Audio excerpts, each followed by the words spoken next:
Boa noite a todos, na paz do Senhor Jesus. Amém? Nós estamos gravando o nosso culto para transmissão via YouTube.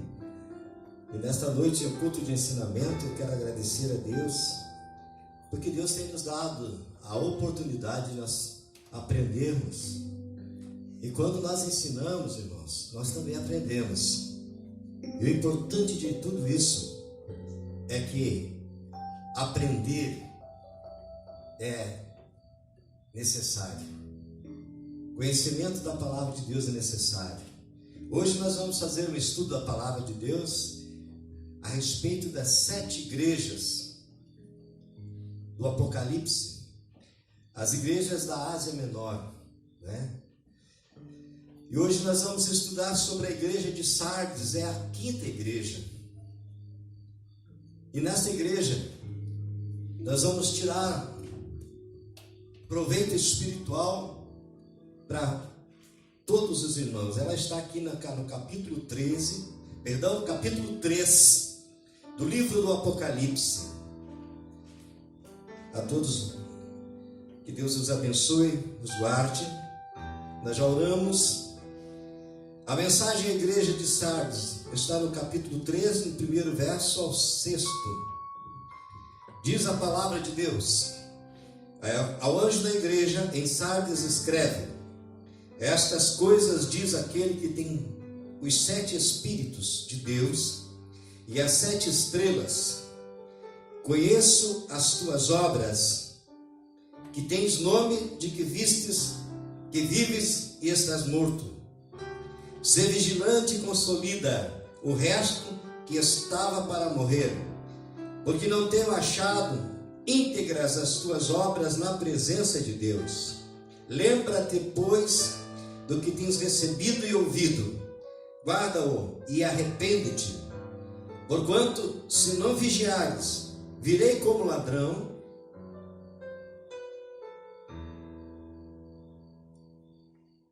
e não conhecerás de modo algum em que hora virei contra ti. Tens, contudo, em Sardes, umas poucas pessoas que não se contaminaram ou não contaminaram as suas vestiduras, e andarão de branco junto comigo, pois são dignas. O vencedor será assim vestido de vestes brancas, e de modo nenhum apagarei o seu nome do livro da vida. Pelo contrário, confessarei o seu nome diante de meu Pai e diante dos seus anjos. Quem tem ouvidos, ouça o que o Espírito diz às igrejas. Amém? Amém. Vamos tomar o assento. A igreja de Sardes, meus queridos, a 5ª igreja do Apocalipse.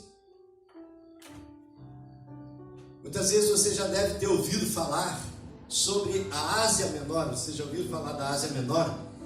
E tem o continente asiático. Mas a Ásia Menor não é o continente asiático. A Ásia Menor é um lugar próximo ali de Jerusalém, aonde Jesus andou, aonde foi pregado o evangelho, aonde as pessoas na época ali abriram igreja, Paulo abriu as suas igrejas, e ali era conhecido como a Ásia Menor. Então não tem nada a ver com o continente asiático, né? É uma região, e essas igrejas ficavam localizadas na região da Ásia Menor. Então, a paz do Senhor. Então nós vamos estudar a respeito disso. Nós já estudamos as demais igrejas, né? Nós começamos o nosso estudo de igrejas aqui no capítulo 2 com a mensagem à igreja em Éfeso. Depois nós estudamos a igreja em Esmirna, Pérgamo, Tiatira, e hoje é a igreja de Sardes. Deus tem uma mensagem para cada uma das suas igrejas, e nós precisamos entender que a mensagem era para aquela igreja, com aquele teor e com aquela repreensão ou com aquele elogio. Porém, a teologia e os estudiosos da palavra de Deus, eles dizem que cada uma daquelas igrejas, elas representam um determinado período de tempo. E nós vamos entender agora que esta igreja, a igreja de Sardes, ela compreende um período de apenas 3 anos. Nós aprendemos que a igreja em Tiatira, ela compreendia um período bem elástico relacionado com a igreja de Sardes. Vamos ver aqui, ó. A igreja de Tiatira, que nós estudamos na semana passada, ela compreende do ano 538 depois de Cristo até o ano de 1945. Isso aí, meus irmãos, dá 1407 anos. Por que tanto tempo? Porque vocês lembram que a igreja que nós falamos, a igreja de Tiatira, é a igreja aonde começa a reinar o poder papal. E aqui nós estamos, irmãos, em 1945, a igreja de Sardes, até 1948. Queridos, 1945, o que aconteceu no ano de 1945? Vocês lembram? Ninguém aqui era nascido, né? Eu não era. Eu nasci 20 anos depois. Não foi criação, né? Em 1945 foi o auge e o final da Segunda Guerra Mundial, aonde mais de 6 milhões de israelitas, de judeus, perderam a vida, foram assassinados. Não somente os judeus foram assassinados, mortos na Segunda Guerra, como milhões de pessoas de outras nações. Mas a nação de Israel inexistia em 1945. Por quê? Porque o povo judeu, eles estavam espalhados pelo mundo. E eles não tinham um lugar para voltar, para ir. Mas eles já vinham falando com Deus e vinham esperando uma ação. E essa ação, ela acontece em 1948. No dia 15, ou melhor, no dia 14 de maio de 1948, Israel tem o seu território e o povo começou a voltar para lá. Como é que o judeu voltou para um lugar que eles não estavam? Como eles não tinham uma nação e eles voltaram para um lugar que eles nunca tinham ido. É que a promessa de Deus, vamos entender, a promessa de Deus começa lá em Abraão. A promessa de Deus era para Isaac e para Jacó e para os descendentes de Jacó. E a descendência de Jacó foi morar na terra do Egito. E lá ficaram 430 anos, de uma condição de convidados, passaram a ser escravizados.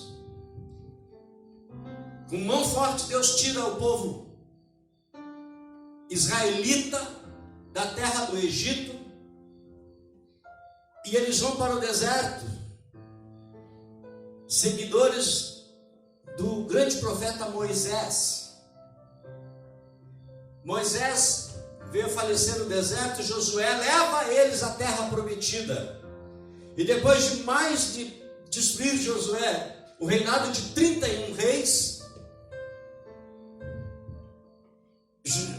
Israel se estabiliza e entra, depois da morte de Josué, no período dos juízes. Vocês devem ter ouvido falar de Oteniel, que foi o primeiro juiz de Israel. Sansão foi juiz de Israel. Samuel foi juiz de Israel. E Samuel também foi o último juiz. Aí entra no período dos reis, sendo Davi o segundo grande rei de Israel, sendo Saul o primeiro. E o período do reinado de Israel, ele vai até Jesus de Nazaré, o nascimento de Jesus. Quando Israel é destruída, a nação de Israel é destruída no ano 70 depois de Cristo. Eles foram destruídos, o exército romano, liderado pelo general Tito, eles expulsaram, eles assassinaram milhões de judeus, e Israel perdeu o território de nação. E eles ficaram como nômades pelas outras nações. Estão me entendendo? Eles perderam no ano 70 a terra prometida. E eles ficaram do ano 70 até 1948 sem nação. É como se os brasileiros perdessem o território do Brasil e viesse uma outra nação e tomasse conta daquele território. E nós não tínhamos mais onde, nós não tínhamos mais casa, nós não tínhamos mais uma nação para ir.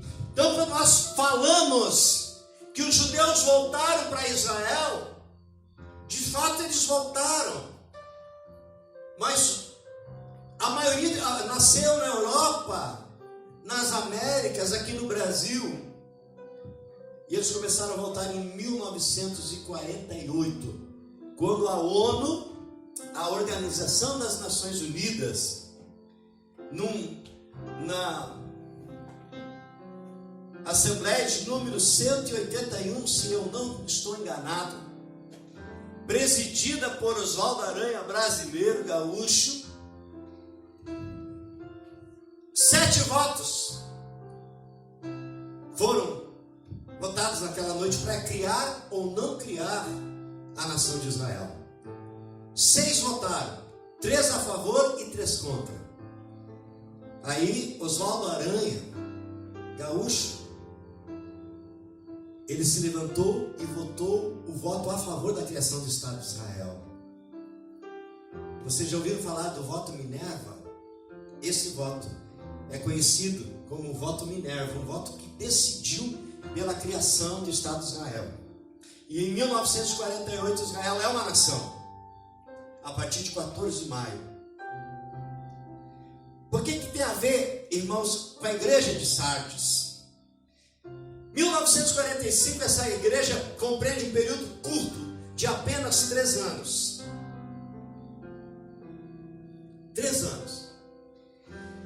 Porque nesses 3 anos, Israel é covardemente perseguida pela esquadra nazista SS, comandada por Adolf Hitler. Todos nós conhecemos e sabemos da Segunda Guerra Mundial, do nazismo. E o povo judeu, irmãos, eles foram submetidos às piores dores, aos piores castigos. Eles eram assassinados, irmãos, a sangue frio. Como se mata, você poderia dizer, como se mata cachorro? Não. As pessoas que muitas vezes matam cachorro, ainda tem compaixão no animal, eles não tinham compaixão. E 6 milhões de judeus perderam a vida, e milhões de pessoas, por causa da Segunda Guerra Mundial, perderam as suas vidas. A Bíblia, irmãos, trata então a igreja de Sardes, ou a congregação de Sardes, como a congregação de cânticos de alegria. Mas o que tem a ver? A quinta igreja da Ásia Menor, a quinta igreja do Apocalipse, a quinta igreja que o apóstolo João escreve uma carta à igreja que está em Sardes. Mas o que tem a ver com esse período de 1945 a 48? Queridos, às vezes nós queremos receber de Deus as coisas de uma maneira muito fácil. Israel fica mais de 1.400 anos sem uma nação. Olha só, do ano 70 até 1948, Israel não tinha uma casa. O povo de Deus, o povo escolhido por Deus, não tinha um território, não tinha uma nação, era espalhado pelo mundo. Se nós formos olhar para a história, nós vamos entender que quando Martinho Lutero, em 1506, em Wittenberg, na Alemanha, ele escreve em papel e cola na porta da entrada da igreja católica, pois ele era monge católico. E ele pega a Bíblia e faz 95 teses. Estão me entendendo? Amém? Essa é a história da igreja, essa é a história do povo de Deus, essa é a nossa história. E as 95 teses, elas combatem a igreja católica apostólica romana,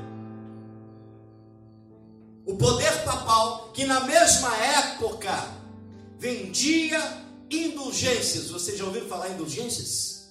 As indulgências nada mais era um papel, um documento, uma escritura, um exemplo, que aqueles que tinham posses, tinham dinheiro, eles podiam comprar, e aqueles que compravam gozavam de liberdade, tinham direito de salvação.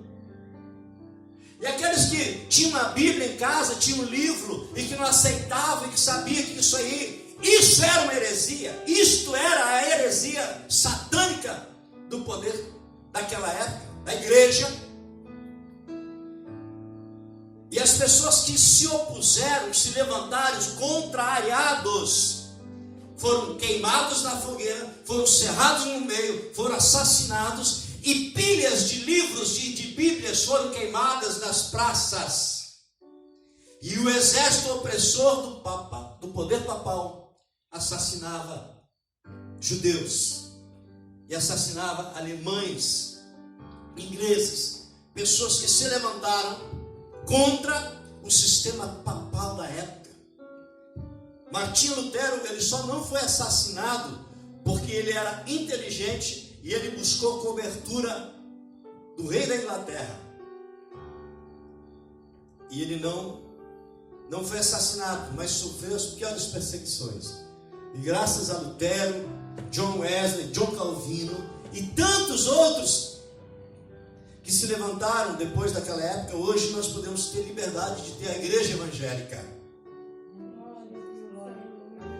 E a igreja papal não tem poder e autoridade sobre a igreja evangélica brasileira e a igreja evangélica do mundo.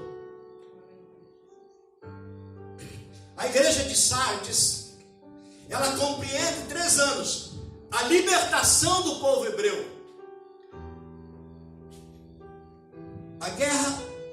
A Segunda Guerra Mundial, ela traz o grande holocausto do povo hebreu e de outros povos.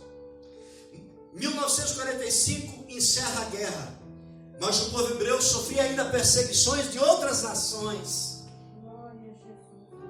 O povo hebreu sofria perseguições das nações, de algumas nações aliadas que agiam contra Hitler, que destruíram a Alemanha e o poder de Hitler. Mas Deus levanta homens, porque é o cumprimento de uma profecia. O profeta Isaías profetizou que da noite para o dia Israel se restabeleceria como uma nação. E no dia 14 de maio de 1948, que compreende o período da igreja de Sardes, eles têm novamente o território. Amém? Pode dar glória a Deus por isso, irmãos. Porque se hoje eu estou pregando a palavra para Deus, a palavra veio primeiro para eles. Eles receberam primeiro a palavra, o povo hebreu. O povo hebreu, irmãos, eles são descendentes de Abraão. E a palavra veio para eles lá no deserto através de Moshe, que é Moisés. E eles receberam a lei, a Torá. E Deus escolheu a nação de Israel como povo seu, como congregação sua. Nós não podemos esquecer que Jesus de Nazaré é judeu, da tribo de Judá. E muitas vezes Eu já vi gente pregando e ensinando contra Israel, mas defendendo Jesus. Jesus é judeu, Jesus é israelita, Jesus é da tribo de Judá. E quando se cumprir a promessa do Apocalipse, das revelações, Jesus virá e descerá em Jerusalém, na igreja de Israel. Não vai vir no Brasil, não vai ser no Vaticano, não vai ser na Casa Branca, não vai ser na Casa Rosada aqui na Argentina. Não vai ser em Jerusalém. Então, eu quero me ater à carta, que dura 3 anos. Queridos, este grupo é os remanescentes do grande holocausto, nazista.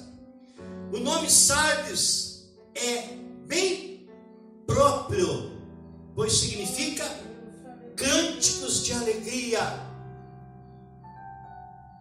Etimologicamente falando, é o que permanece, é o que permaneceu.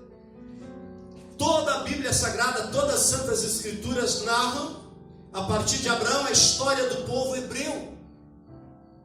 E o povo hebreu, vocês lembram de Nabucodonosor, dos assírios, dos romanos, e tantas nações que tentaram destruir Israel, mas eles sempre foram remanescentes, eles sempre se levantaram das cinzas. Por quê? Porque Deus, o Senhor Jeová, o Deus provedor, é por eles. E não importa onde um hebreu, um israelita esteja, ele sempre vai ter dentro dele o desejo, a vontade de voltar para Israel. Nasceu no Brasil, mas ele sabe que ele tem a sua ascendência judaica, ele vai querer voltar para lá. Você sabia disso? Nenhum outro povo tem esse amor tão grande, esse sentimento tão grande, como o povo hebreu de Abraão, o povo judeu, o povo israelita, de voltar para Israel. Esse sentimento de ser judeu é muito grande. Você já olhou na sua genealogia, nos seus sobrenomes? Se você não tem um ascendente hebreu, israelita, um avô, uma avó, um tataravô, um tetravô, um bisavô, uma ascendência, o teu sobrenome seja dos sobrenomes dos serfaditas aqui do Brasil, da Argentina.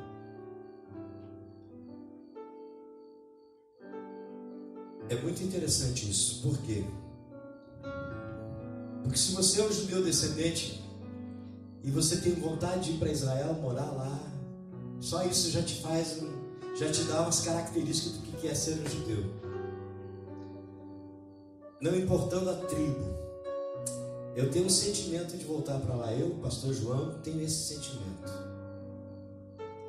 Depois que eu passei a pesquisar os sobrenomes da minha família, tanto do meu pai como de minha mãe, eu descobri a minha ascendência judaica.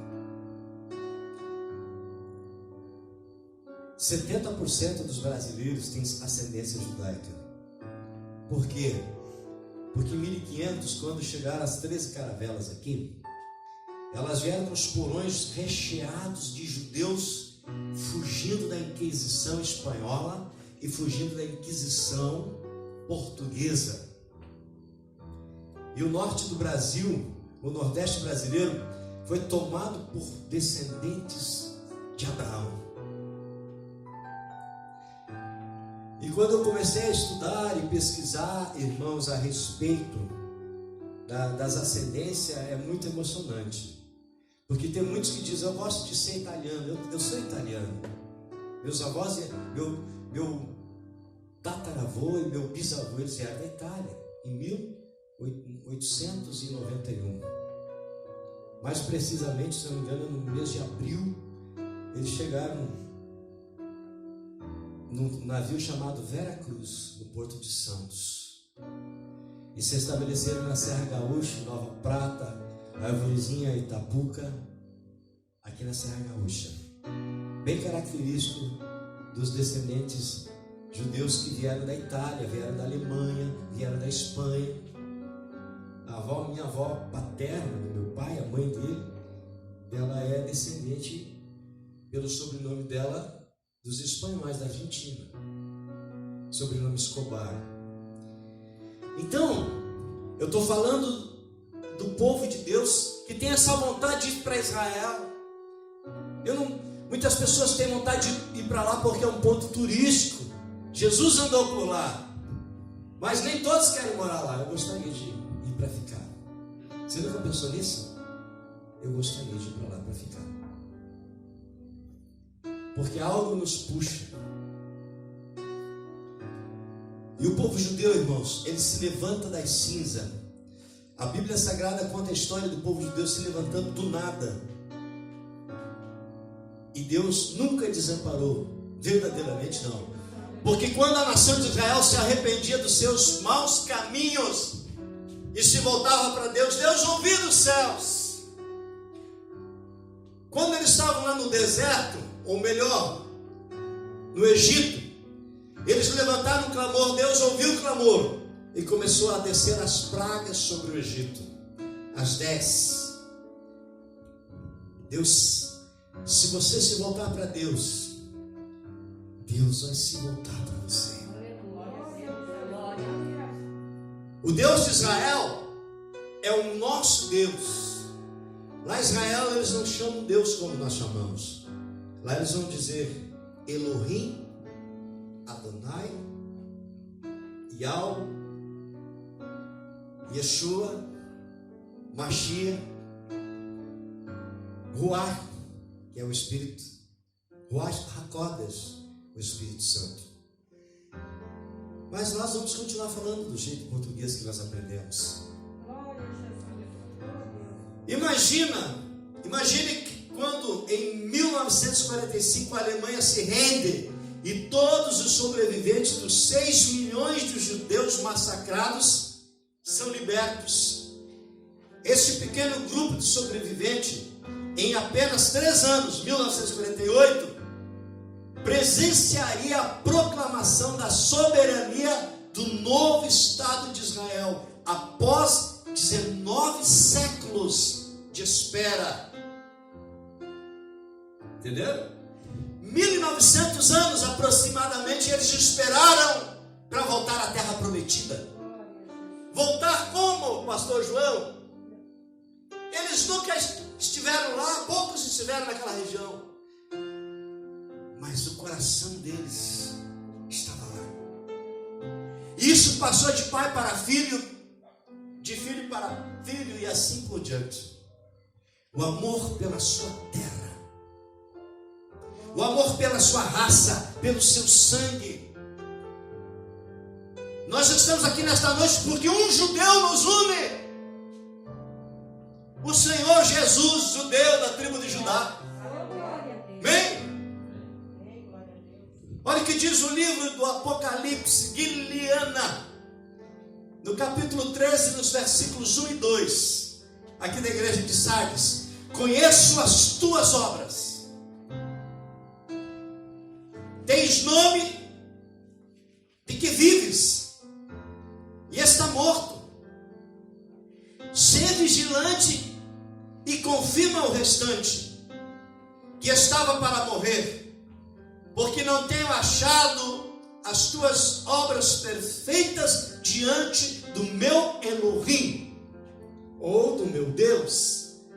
Aí na tua Bíblia, nas suas escrituras aí, talvez elas estejam de uma forma diferente. Quando nós estamos falando de povo hebreu, nós estamos falando um povo dos povos mais antigos da face da terra. Nós estamos falando do povo escolhido. Eu creio que nesta noite, aqui neste pequeno grupo de irmãos, tem sangue de Abraão correndo nas veias.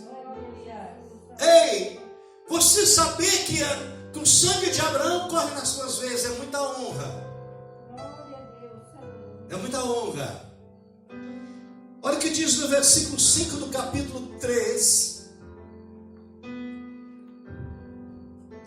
Vamos ler aqui mais uma parte aqui. O que vencer será assim vestido de vestes brancas. Isso quer dizer, em lugar de roupa velha,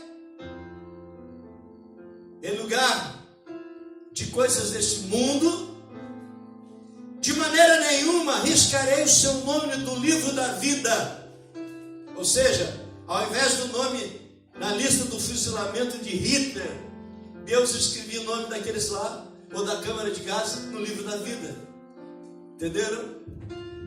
Ou escreveu nossos nomes nas praças, nas pedras aí na cidade, para ficar para a posteridade histórica. Eu não quero. Não quero que o meu nome seja nome de rua, de praça, mas quero que o meu nome e o seu nome estejam escritos no livro da vida.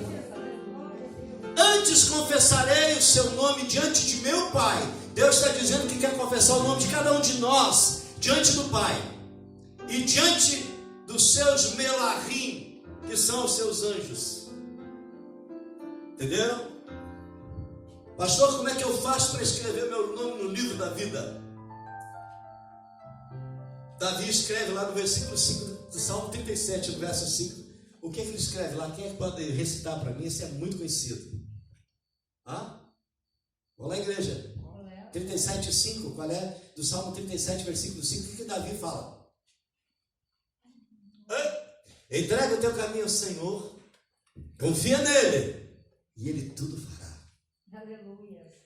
Olha se não é o que é. Qual é a pergunta aqui do Apocalipse 3:5, na parte B? O seu nome diante de meu Pai, confessarei o seu nome diante de meu Pai e diante dos seus anjos. Ele vai confessar, irmão Antônio, Deus está confessando, Jesus está confessando a tua salvação diante do Pai e diante dos anjos. Estão me entendendo? Irmã Denise, Brasil, Jesus está confessando a Deus e aos anjos o teu nome diante deles. Estão me entendendo? É Jesus quem nos confessa. É Jesus quem nos comprou. Muitas vezes eu ouvia os teólogos, os religiosos e alguns pregadores dizer: os judeus perderam o direito de salvação. Como assim? É porque eles mataram Jesus. Os judeus não mataram Jesus. Os judeus não mataram Jesus. Quem eram os soldados que pregaram Jesus na cruz? Quem eram os soldados que chicotearam Jesus? Quem eram os soldados que botaram os espinhos da cabeça de Jesus, a coroa de espinho? Quem é que tomou uma decisão de soltar Barrabás e não soltar Jesus? Romanos. Soldados romanos pregaram Jesus na cruz. Soldado romano traspassa Jesus com uma lança. Soldados romanos obrigam Jesus a carregar uma cruz além das suas forças. Soldados romanos botam Jesus no tronco e dão 40 chibatadas. Mas quem pediu para os romanos condenar Jesus foram os sacerdotes do templo, não a multidão, porque aonde Jesus passava, a multidão seguia Jesus para ver os milagres, as curas, a operação de maravilhas, ouvir a palavra que ninguém pregava igual a Jesus. Ninguém prega e nunca vai pregar, porque ele pregava a palavra com a verdade, com autoridade. Nós podemos pregar a palavra com autoridade, com verdade, mas nunca comparado ao mestre. Estão me entendendo? Então aqueles que seguiam Jesus de uma cidade para outra, eles não assassinaram Jesus. Eram judeus. Jesus não saía do território judaico. Quais foram as cidades que Jesus passou? Foram poucos. Se você olhar no mapa mundi, no mapa regional, Jesus, ele não andou em muitos lugares como o apóstolo Paulo andou. O sumo sacerdote Caifás e Anás e os sacerdotes do templo, a linhagem dos escribas, os fariseus, os saduceus, estes condenaram Jesus à morte por medo, por ciúmes, porque Jesus, ele era conhecido como um rei. E o rei de Israel, os sacerdotes e o sumo sacerdote, eles tinham medo, porque Jesus, ele tinha o povo ao seu lado, a grande massa ao seu lado, mas eles tinham o exército de Roma para oprimir e matar os judeus, os sacerdotes do templo. É por isso que Jesus repreendia os fariseus, os saduceus, porque eles eram igual sepulcro caiados, eles eram bonitinhos por fora, todos adornados, religiosos, mas por dentro eles eram podridão. E Jesus sabia disso. E eles foram os que mandaram matar Jesus. Quando você vê a Pôncio Pilatos, ele lava as mãos, ele sabia que Jesus era justo. A mulher dele defendia que Jesus era um justo e não merecia o sacrifício, mas ele deixou do jeito que estava. Se nós estivéssemos lá hoje, 5.000 pessoas, estava Jesus aqui e Barrabás aqui, um exemplo. Os sumos sacerdotes, eles pagavam pessoas para ir lá no meio da multidão e gritar: mata Jesus e solta Barrabás. Quando você tem 100 pessoas no meio de umas 5.000 e essas 100 começam a gritar: mata o João e solta o Antônio, dá uma impressão, não dá uma impressão que é a multidão, mas a multidão que estava ali é porque amava Jesus. Jesus não tinha feito nenhum mal. O mal de Jesus era pregar a verdade, ensinar o evangelho, as boas novas. Parou com a doutrina do templo. O que Jesus ensinava era o amor, era a verdade, era a vida. O que Jesus ensinava, nenhum outro havia ensinado. Mas os religiosos, e até hoje existe religiosos, e está cheio de religiosos, porque eles querem saber das coisas da igreja, mas não ensinam as coisas de Deus. Tem muitos irmãos que sabem tudo de religião, sabem tudo da sua igreja, sabem tudo de estatuto, de usos e costumes, mas não sabem nada de Deus. Amém? Jesus está buscando, conforme o evangelista João diz, que os verdadeiros adoradores, em João 4:23, é esse que os pais buscam, aqueles que adoram Espírito e verdade. Porque o adorador, ele não é religioso, o adorador, ele é obediente, ele segue a Jesus.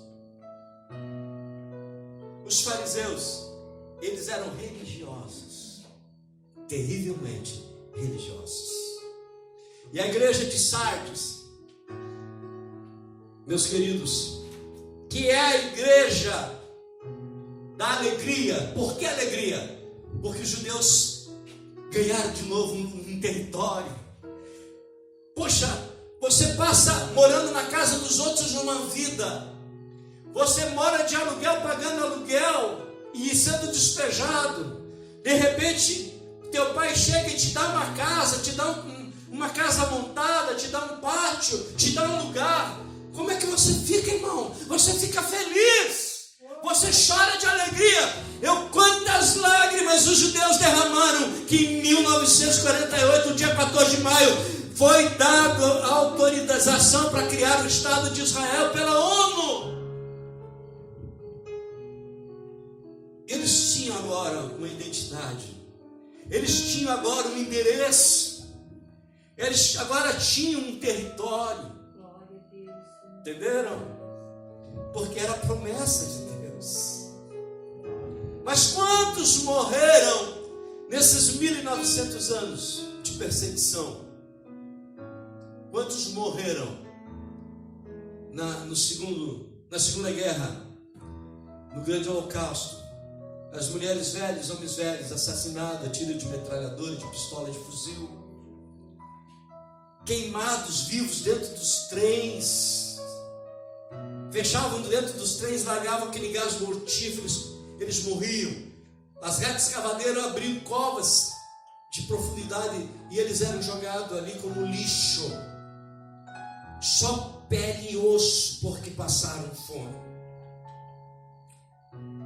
nenhum povo, entre todos os povos, em todos os tempos, foi tão perseguido como o povo judeu. É por isso que o povo judeu tem no coração essa essência de voltar para Israel. E quando eles voltarem em 1948, naqueles mesmos dias que eles estavam pensando em sentar, 600 mil judeus foram atacados por 5 nações árabes. E Deus levanta aqueles poucos homens com poucas armas. Não eram soldados, eram agricultores, eram pessoas de comércio que estavam voltando, eles punharam as armas que eles tinham e reverteram aquela guerra. Em 1967, na Guerra dos 6 Dias, 5 nações atacam Israel e 4 nações da cobertura. E Israel destrói o Egito, a aviação do Egito, e reverte aquela guerra contra 9 nações. 1973, na Guerra do Yom Kippur, o dia do perdão, quando toda a nação de Israel, os soldados inclusive, estavam em jejum no dia do Yom Kippur. A palavra Yom Kippur quer dizer dia do perdão, dia do arrependimento. Eles foram pegos de surpresa pelo Egito e por mais uma enxurrada de nações. Eles se levantam da oração, do jejum, pegam as suas armas e revertem aquela guerra. Que povo é esse? Que um país tão pequeno, um povo tão pequeno, mas é tão forte, porque a palavra de Deus, que um soldado de Israel vai por 100 soldados inimigos. Aleluia. Mas como ele é um povo tão forte, como ele se faz um povo tão forte? Porque ele tem um Deus forte, que é o nosso Deus. Estão me entendendo? Em 3 anos, de uma condição de vexame, eles eram uma vergonha da face da terra. Eles eram odiados pela Alemanha nazista, liderada pelo maior nazista de todos, Adolf Hitler, como os alemães chamavam, Hitler, Führer, o líder. E Israel se levanta da cinza mais uma vez. E essa carta que nós vamos ler e reler de novo. Amém, meus queridos? Estão entendendo, pastor? Amém. Ao anjo da igreja em Sardes escreve, capítulo 3 do Apocalipse, versículo 1. Ao anjo da igreja em Sardes escreve: estas coisas diz aquele que tem os 7 Espíritos de Deus e as 7 estrelas. Conheço as tuas obras, que tens nome de que vives e está morto. Ser vigilante e consolida o resto que estava para morrer, porque não tenho achado íntegras as tuas obras na presença do meu Deus. Lembra-te, pois, de que tens recebido e ouvido, guarda-o e arrepende-te. Porquanto, se não vigiares, virei como ladrão e não conhecerás de modo algum em que hora virei contra ti. Tens, contudo, em Sardes, umas poucas pessoas que não contaminaram as suas vestiduras, e andarão de branco junto comigo, pois são dignas. O vencedor será vestido de vestiduras brancas, e de modo nenhum apagarei o seu nome do livro da vida. Pelo contrário, confessarei o seu nome diante de meu Pai e diante dos seus anjos. Quem tem ouvidos, ouça o que diz o Espírito às igrejas. É uma promessa. É uma promessa. Jesus está voltando, irmãos. Jesus está voltando e nós precisamos pregar que Jesus está voltando buscar a sua igreja. Porque de uma forma individual ele já levou irmãos meus pais. Já foram arrebatados de certa forma, os nossos ancestrais. Mas nós precisamos estar preparados para o nosso dia. Nós somos pecadores, agimos, falamos, mas nós precisamos nos lavar no sangue do Cordeiro. Nós precisamos lavar as nossas vestes no sangue do Cordeiro, porque a Bíblia, João aqui traz uma alusão das vestes brancas. Branco quer dizer límpido, claro, alvo como a neve. A roupa branca, ela mostra qualquer mancha, não é verdade? Se você sair de roupa branca ali e se escorar no poste, sentar na calçada, você vai sujar a tua roupa. Jesus vai levar nós se nós estivermos com a roupa límpida. Estão entendendo, queridos? Amém? Eu amo a palavra de Deus. A palavra Kehilá no hebraico quer dizer congregação. E a quinta Kehilá é de Sardes. É a igreja que o apóstolo João, quando estava aprisionado na ilha de Patmos, ele escreve a esta igreja. E olha, interessante que ele diz ao anjo da igreja que está em Sardes: escreve. Amém? Queridos, estas cartas às igrejas, e há uma forma analógica pelos autores e pelos grandes teólogos, longe de mim ser os grandes, eles dividem o tempo desde Cristo até o final dos tempos, que é a última igreja. Semana que vem nós estaremos estudando a igreja em Filadélfia, e a última igreja é a igreja de Laodiceia. A igreja de Filadélfia, ela é de 1948 até os dias atuais. Entenderam? E a igreja de Laodiceia é a igreja do julgamento, é a igreja do arrebatamento, é a igreja da salvação. Nós vamos estudar nas próximas quintas-feiras. Queridos, Elohim é o plural de El, como Deus é conhecido. Este quer que eu e você tenhamos conhecimento da verdade. Então, o versículo de João, do Evangelho de João, no capítulo 8, 32, diz assim: e conhecereis a verdade, e ela vos libertará. Mas qual é a verdade? É verdade que a camisa dele não é vermelha, mas é mais arrosada. É verdade que meu casaco não é azul nem verde, mas é esverdeado. Né? É verdade que vocês estão sentados nesta cadeira, é um fato, né? Mas a palavra de Deus é a verdade absoluta. Aleluia. Inegável, irrefutável. Não é? Por quê? Porque as verdades do homem hoje são verdades, amanhã já deixam de ser, porque são temporais. Você sabe o que é uma coisa temporal? O pé de laranjeira, ele nasce, cresce, dá os frutos e seca e morre e é queimado no fogo. Ele era temporal. O João Hamilton, esta semana, fez 55 anos. É temporal. Espero viver mais 55, até os 110, tá bom para vocês? Me aturar até os 110? Eu tenho pena da Valéria, que quer durar 120. Mas eu não estou aqui para viver aqui na terra para sempre, mas eu quero viver lá. Oh, você é pecador, você já cometeu um monte de pecado, verdade. E eu digo assim: vai lá na rua, cada um de vocês pega uma pedra e joga em mim com toda força e pontaria, se vocês nunca cometeram pecado. Mas se cometeram, deixa as pedras onde elas estão. Não é verdade?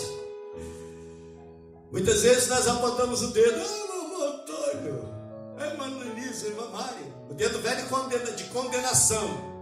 É o dedo condenador. Mas é difícil virar o dedo, né? Dizer: eu fiz isso, eu errei. Nem você faz assim, não é verdade? Aí você está assumindo diante de Deus: Deus, eu errei. Os judeus, irmãos, eles erraram. Ao longo da história, Ao longo da história do povo de Deus, os judeus pecaram, erraram, adulteraram, fraquejaram, viraram as costas para a verdade, mas quando eles voltam ao estado de consciência pura, eles voltam para Elohim e eles sempre abraçam o povo de Deus. Quando nós erramos e nós nos voltamos para Deus, Deus nos abraça. Paulo, escrevendo a carta a Timóteo, ali no capítulo 4 e no versículo 2, diz que Deus deseja salvar a todos os homens e que todos tenham pleno conhecimento da verdade, ou seja, conheçam a verdade de Deus. João 17 diz: a minha palavra é a verdade. De quem é a palavra? De Elohim, o Deus de Israel, o nosso Deus. Quando nós oramos, tem muitos deuses no mundo, mas quando eu oro, eu digo ao Deus que criou os céus, que criou as estrelas, que criou o firmamento, o Deus que me gerou do pó, como Adão. Aí eu estou identificando quem? O Deus de Israel, o Deus vivo. Amém, queridos? Esse Deus vivo que nos une aqui nesta noite. Esta igreja, ela tinha uma mensagem de advertência. Olha a advertência desta igreja para o povo que estava em Sardes. Olha o que diz aqui, ó: conheço as tuas obras. Ei, João, eu te conheço. E aí você vai querer dizer: não é bem assim para Deus. Deus sabe de tudo. O que Deus falou para Samuel no dia em que Samuel levantou o maior rei da história das Escrituras? Samuel, Samuel, você vê o exterior, eu porém vejo o coração. Quem é que tinha coração puro na casa de Jessé? Davi. Aí Deus dá um testemunho dizendo: Davi é um homem segundo o meu coração.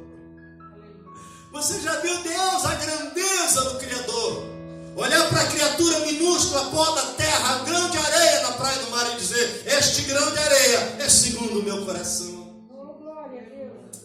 Amém? Quem sabe você é segundo a vontade de Deus? Quem sabe você, Deus te trouxe aqui nesta noite, esta multidão de almas que estão aqui na igreja, nesta época de pandemia, limitado número, mas você veio porque precisava ouvir a voz de Deus. Glória a Deus. Talvez a tua madrugada seja de insônia, de desespero, louco para ver o dia amanhecer, para passar dor. Não é assim? E muitas vezes nós dizemos: mas o que eu fiz para estar passando por isso? E aí você olha e diz: mas eu queria que fosse do outro jeito. Mas sempre é um jeito. Volta para Deus. Volta para o Senhor. Volta para Deus e Deus voltará para vós. Amém? Vamos nos colocar em pé, vamos orar. Você gostaria de fazer alguma pergunta, algum comentário? A igreja em Sardes, significado da palavra cântico de alegria. Mas por que cântico de alegria? Quem não gosta de voltar para casa? Quem não gosta de comprar uma casa? Quem não gosta? Eu paguei aluguel aqui nessa cidade porque eu não queria ficar por aqui muito tempo. Eu paguei aluguel por longos anos, por 9 anos, quase 10 anos, até um dia eu disse: Deus, eu acho que eu não vou poder ir embora, você não me larga daqui, então me dê uma casa. Sabe aquele filho que se agarra no casaco do pai lá, pai, cadê a minha casa? Eu peguei e fiz, irmãos, pedi. E a Bíblia diz: aquele que pede, recebe. Aquele que procura, e aquele que busca. Eu entrei nesta palavra. Amém? Já que o Senhor não quer que eu vá embora, me dá uma casa, não quero mais saber de aluguel. E nós precisamos ter uma postura. Você sabe que é comprar uma casa sem ter um centavo no bolso? Você sabe que é comprar uma casa tanto devendo dinheiro para o banco já? Você sabe que é comprar uma casa, fazer um contrato de compra e venda registrado em cartório sem ter certeza como ia pagar? Eu fiz isso. Eu fiz isso. Deus é minha testemunha que nós fizemos um contrato. E eu pedi 4 meses. E nos 4 meses Deus me deu dinheiro. Estou pagando. Mas Deus me honrou a minha fé. Você tem fé? Sim ou não? Faça um propósito com Deus hoje. O que você está precisando que Deus haja? Se é financeiro, faça um propósito com Deus. Mas se é sobre